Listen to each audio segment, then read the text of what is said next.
UFC 316, Merab Dvalishvilli versus Sean O'Malley 2. Overall, I rate this as a mid card, 5 out of 10. Uh, there are some good fights, but a lot of the fights at the top, especially, eh, I don't really care for it. Like, I'll be excited when the fight comes, but I'm not anticipating with excitement for any of the main or co-main event exactly. But yeah, regardless, I'm gonna break down every single fight on the card, starting with the early prelims and ending with the main event. And without wasting our time, let's jump right into the video. Starting off with the early prelim, Markel Medeiros versus Mark Chonsky. Listen, I don't know who Mark Chonsky is, so if you're expecting some expertise narrative, I don't got anything for you because it's very hard to fight Chonsky's fights. However, I did take a look at his Tapology page, and he is an undefeated prospect in the regional scenes. He's 8-0, he's 29 years old. It is pretty good stuff. But I'm gonna go with Markel Medeiros regardless. I think a lot of Mark Chonsky's wins are against competition much lower level than Markel Medeiros. Now, Markel Medeiros, I don't rate him all that highly, but the fact that he has 2 wins in the UFC, he's 10-1, that's a pretty nice record.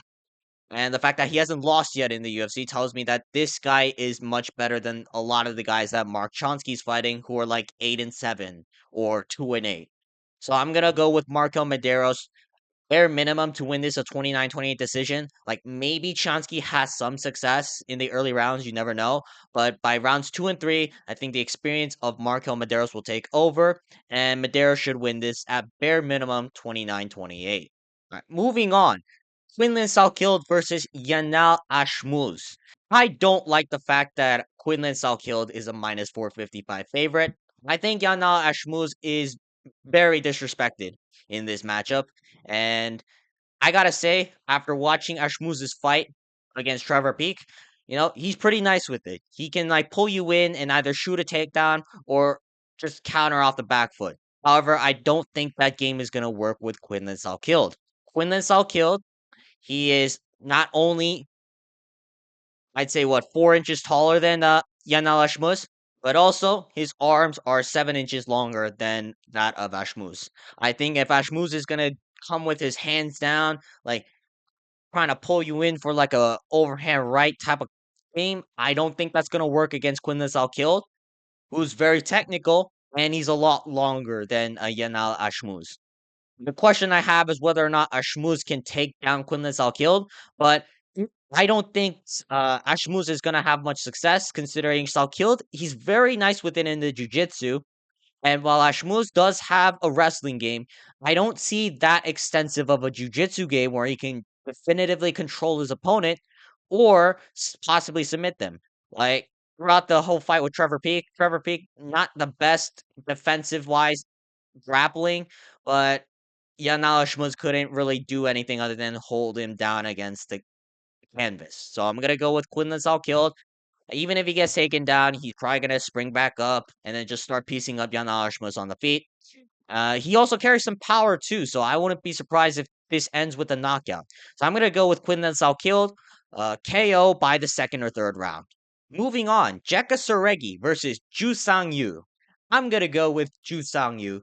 And no, it's not because he's Korean. It's the fact that he didn't lose to Weston Wilson and Anshul Jubilee. Like, Jekka Saregi over here is an Anshul Jubilee Mr. Redeem the Code victim over here. Hey, disconnected. I don't trust in Jekka Saregi to really win a fight in the UFC.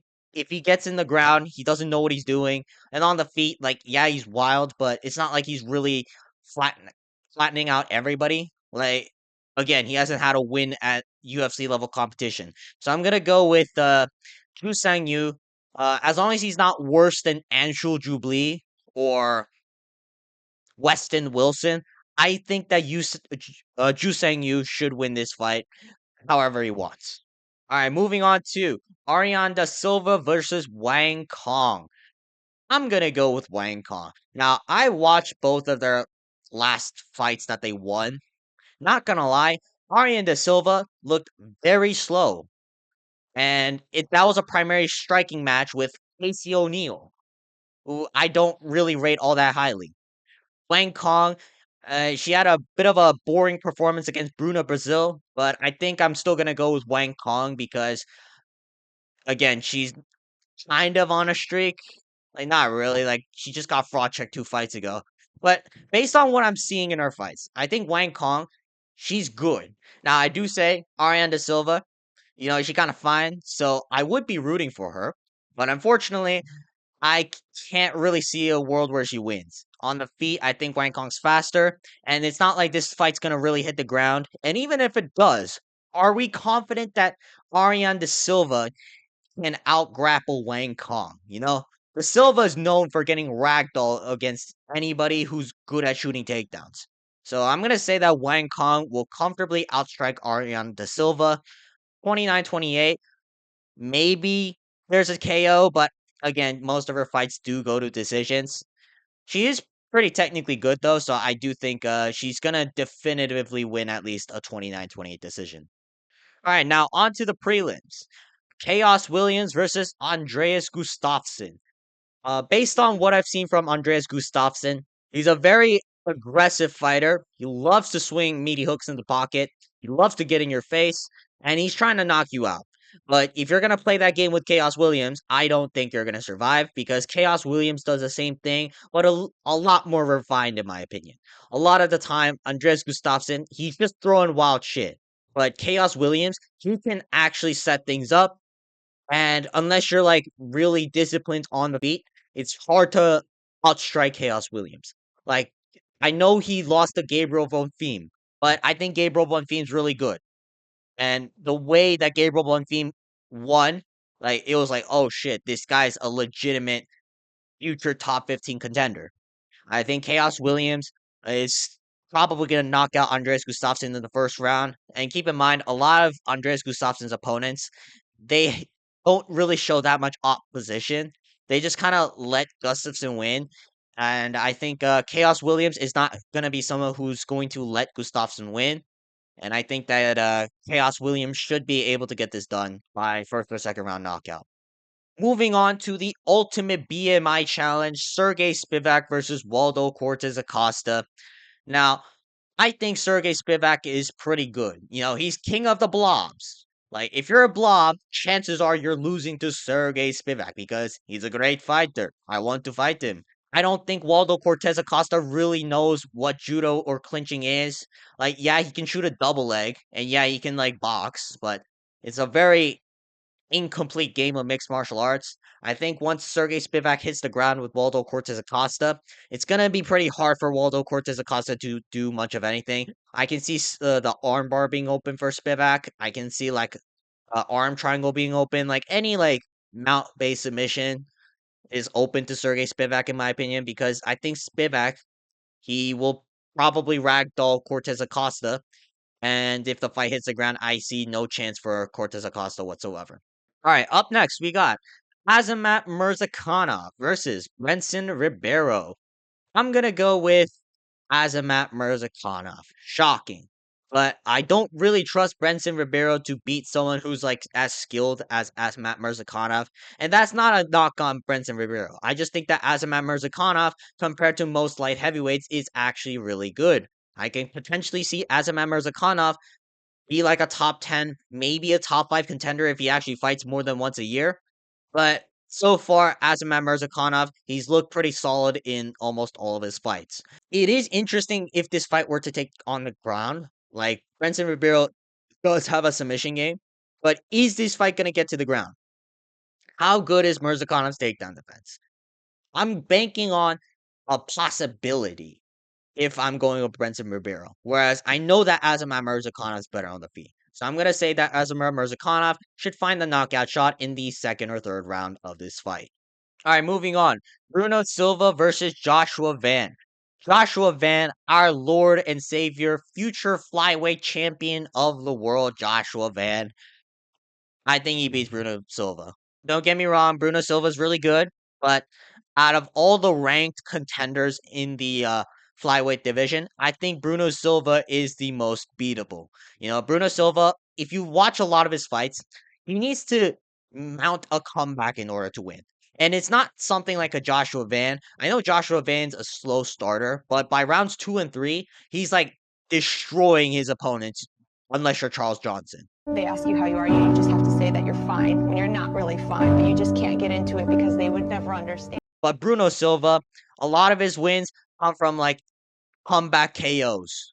Cody Durden was styling on this dude. Manel Cap was styling on this dude for 3 straight rounds. And I know that Manel Cap's really good, but again, it kind of speaks to Bruno Silva. I don't think he has the technical ability to stand with Joshua Van straight up. I think if Bruno Silva is going to win this fight, I'm gonna have to bank on a knockout shot in the later rounds. And again, Joshua Van, he gets better as the fight progresses. I know there's the chin worry because Charles Johnson did it, but Charles Johnson is a long, rangy striker who can pick his shots well. This is not Bruno Silva. Bruno Silva is a short, stocky guy like Joshua Van, but with much lower speed. So I'm gonna go with Joshua Van to win this fight, 29-28 decision. Our future flyweight champion is on the rise. All right, moving on. Vicente Luque versus Kevin Holland. Now, I know that Kevin Holland is coming off a win to Gunnar Nelson, and I know that Vicente Luque, prior to his Themba Garimbo win, people were concerned about his chin. But I'm gonna be real. I think Vicente Luque's got this in the bag. When's the last time Kevin Holland's got in a firefight? I know Kevin Holland fights are generally fun because they usually end in either him getting finished or just Kevin Holland he, uh dropping some dude and possibly finishing them in the later rounds.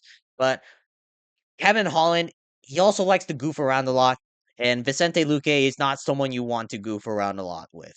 Luque, yeah, he's kind of slow, and yeah, he might get chinned, but that's against guys who are they're deadly in the pocket, like Jeff Neal, or maybe like a Shavkat Rakhmonov if they ever fight. I don't think Kevin Holland's all that deadly in the pocket. At best, Kevin Holland, he'll pick you apart with range shots, and yeah, they are pretty powerful, but they're not Jeff Neal powerful. So I'm gonna say that Vicente Luque, he should be able to get better as the fight progresses. I think if Vicente Luque he comes out to try to grapple, maybe hold on to Kevin Holland from time to time, uh, maybe even possibly choke him out with an anaconda or something. I'm gonna say that Vicente Luque should win this fight. I just trust Vicente Luque a lot more. With Kevin Holland, you're gonna get some oh, I'm not really trying, guys. And some bullshit like that. So I'm gonna trust in the fact that Vicente Luque, he's always game and he's always ready to fight. Vicente Luque should win this fight. Now, moving on to the terrorist Mario Bautista versus Achi Mix. I want to pick against Mario Bautista. I really do. I watched his last fight with Jose Aldo again. Let me just say this. Like, yeah, you can blame Aldo for getting clinched up against the fence, but at the same time, every time they were on the feet in rounds 2 and 3, Mario Bautista was either sprinting for his life or getting pieced the fuck up.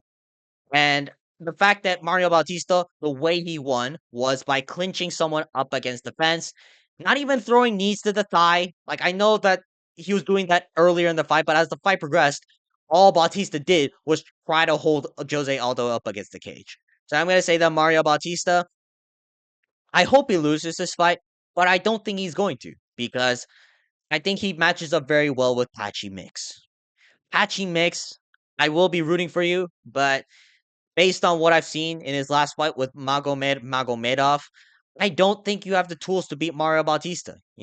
Patchy Mix, he's very susceptible on the feet offensively. Like the guy he fought for the Bellator championship, Magomedov, he's pretty good, but he was clipping Patchy Mix way too much. And I think there's going to be a big speed difference between Mario Bautista and Patchy Mix. Maybe Patchy Mix can bulldoze through Mario Bautista using his power, using his strength, and using his frame. But Mario Bautista, he's a lot quicker and he's very technical with his jiu-jitsu. And I think Mario Bautista, he will be able to negate the ground game of Patchy Mix. And if you negate the ground game of Patchy Mix, it's very hard for Patchy Mix to win. It's not like Patchy Mix is out here KOing everybody. And while, yeah, you can say Mario Bautista, he's not the best on the feet. He's pretty decent. Like I shit talk him for the Jose Aldo fight, but what he showed me with Ricky Simone, that was pretty impressive. You know, it just shows that how good Aldo is on the feet realistically. So I'm gonna say that Mario Bautista, he's probably gonna keep this fight on the feet and just minorly outpoint Patchy Mix for a 29-28 decision. I do root for Patchy Mix, and I do think his grappling is better, but I don't know if it's that much better than that of Mario Bautista's. So I'm gonna say that Patchy Mix, maybe he gets some success with the grappling, but unfortunately, Mario Bautista will win this fight. Moving on to Kelvin Gastelum, aka Kilograms, versus Joe the Police Officer Piper. Now, Kelvin Gastelum, I don't think I really need to do that much research on his fights. Like, this dude is out here munching away on tacos. He's trying to run for heavyweight. Like, he's trying to get there using the Chris Barnett body type. And I don't think Calvin Gastelum is really that much disciplined anymore in this game. I think Joe Pyfer, say what you will, like he's kind of dumb on the mic sometimes. He's always salty, like this and that. Joe Pyfer, he's hungry and he's willing to improve. I think Joe Pyfer, there's multiple ways he can win this fight. Like he could probably knock out Kelvin Gastelum, like if Pyfer lands the right shot. I know that KG hasn't been knocked out in the UFC ever, but Joe Pyfer hits like a fucking truck. So I don't think Kelvin Gastelum should be testing his chin out of all things against a guy like Joe Pyfer. I think the ground game's open for Joe Pyfer. Like he works with Sean Brady. Sean Brady not only submitted Calvin Gastelum in the past fight. Sean Brady's one of the best grapplers in the upper weight classes. So I think the fact that Joe Pyfer's main training partner is Sean Brady, I think that'll help him a lot in taking down Kelvin Gastelum and ragdolling him. And even by decision, I know that Joe Pyfer doesn't have the best stamina, but in a 3-round fight, I think his output is good enough to win 2 rounds. Keep in mind the fight with Jack Hermanson. If that were a 3-rounder, Joe Pyfer would have won that fight. It was because Joe Pyfer fought a 5-rounder where Jack Hermanson coming out with his crafty vet skills in order to win a 48-47 decision in rounds 3, 4, and 5. I think in the 3-rounder, Joe Pyfer should win the first 2 comfortably. I think Joe Pyfer, the grappling's open for him. The arm triangle's open for him specifically. And I think on the feet, Joe Pyfer will be able to knock out Kelvin Gastelum. Like, Kelvin Gastelum, he doesn't have that much punching power. The only way Kelvin Gastelum wins this fight is if he wins the 3rd round and if he wins maybe 1 or 2 of the first 2 rounds. So I'm going to say that Joe Pyfer, there's just more avenues for him to win. Moving on to Juliana Pena versus Kayla Harrison. Now, I do think it would be funny if Juliana Pena wins this. She is delusional, but I find it very hilarious to watch. Not unlike a Ian Gary level of delusion, where he's just spewing out absolute delusional lies to me as if I don't watch any of his fights. That being said, I think Kayla Harrison, it's pretty clear that she's going to win this. Like, look at her delts. I don't think I have to explain anything else. Like, she's more buff than Sean O'Malley, who's in the main event. Whereas Juliana Pena, she actually has the body of a woman. I don't think the strength level compares. And even besides the strength, I think Kayla Harrison's better. She's a gold medalist in judoka, and she looks better on the feet than Juliana Pena. I think Kayla Harrison, yeah, like her striking's not exactly like Alex Pereira or anything, but Kayla Harrison, she throws with intent. I think she's getting better at striking, and I just think that Kayla Harrison has better skills everywhere than Juliana Pena. Like maybe if Juliana Pena gets this into a dogfight in the later rounds, but can you not see Kayla Harrison just ragdolling Juliana Pena in the first 3 rounds? Like I'm sorry, like Pena really struggled with Raquel Pennington, and I thought Pennington won their fight. I'm surprised that the UFC gave the belt to Juliana Pena for that performance, but I just don't rate Juliana Pena. Even if she wins, I don't really rate her. I do think she is interesting, but I just don't think Pena has the skills to beat Kayla Harrison overall. All right, on to the main event: Merab Dvalishvilli versus Sugar Sean O'Malley. O'Malley, he locked in right now. He stopped gooning. He stopped smoking weed. He stopped going to the club. He stopped drinking. He stopped staying on social media. Like this guy's been really preparing. He just beat leg surgery. So I think Sean O'Malley, he's gonna look different out here. I'm just saying. I'm kidding. I'm going with Merab. Merab Dvalishvili. Uh, he looks very good. I don't really want to see him as the champion. I want Peter Yan to be the champion. Unfortunately, Merab is here, so I don't think that's going to be a very possible chance if Peter Yan gets the next title shot. I'm gonna say that Merab Dvalishvili will do something similar to their first fight. I know that's kind of the general take that everyone has, but realistically, who is picking Sean O'Malley after their first fight? Like, I have to bank on a chance that Sean O'Malley gets the round one or two knockout, or some whatever bullshit in the later rounds. Whereas Merab Dvalishvili, I like I'm kind of know what's gonna happen if Merab's gonna win. It's hard to say that whether or not Merab's really seriously gonna strike or not, but I think Merab Dvalishvili, it'd be foolish if he tried because he can just do the same thing as last time. And people will go like, "Oh, we wasted our title shot for fucking Sean O'Malley to get ragdolled." We could have watched Corey Sandhagen try something else. I guess. I don't know. I just don't see how Sean O'Malley's going to win because the only way I see it is based off hypotheticals. Whereas I know that Merab Dvalishvili can win. All right, that's going to be it for today's video. Leave a comment down below how you would rate UFC 316 and whether or not you would spend $400 to buy a ticket for this event. But yeah, other than that, make sure to like and subscribe, and I will see you guys next time. Peace.